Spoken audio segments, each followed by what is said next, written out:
Benito Mussolini confided to Alfred Mitchell Bingham during his visit to Italy in 1931 that fascism is the same thing as communism.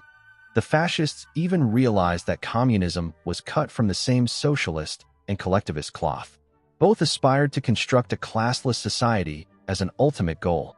In 1933, the left-wing fascist theoretician Ugo Spirito noted that one does a disservice to fascism in conceiving it as antithetical to Bolshevism, as one might oppose good and evil or truth and error.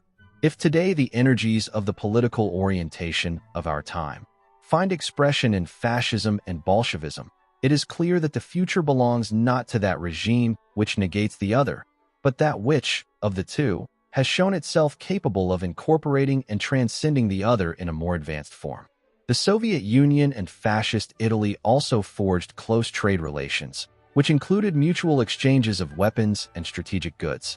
Both the Soviet Union and Fascist Italy engaged in varying degrees of heavy state interventionism within the economy. Joseph Clark wrote that the Soviet and Italian economic organizations similarly called for more national regulation.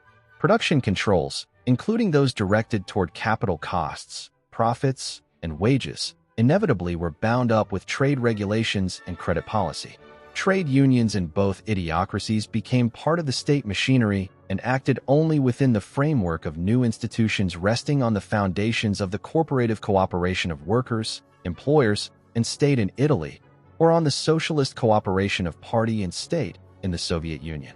Former Soviet GRU General Alexander Barmine recalled that Soviet technicians came to the conclusion that Italy, which they had always considered a backward nation, had made enormous strides since the war and now possessed up-to-date industrial equipment. We bought Fiat cars, airplane engines, dockyard equipment, and ships. At Venice, Genoa, and Trieste, the naval yards built merchant ships for us. I traveled all over the country and met several leaders of Italian industry. I had to negotiate the purchase of a number of ships with old Admiral Count Chano.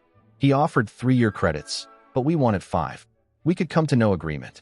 My dealings with Senator Agnelli of the Fiat Works and with Senior Benny of the electrotechnical industry were more successful.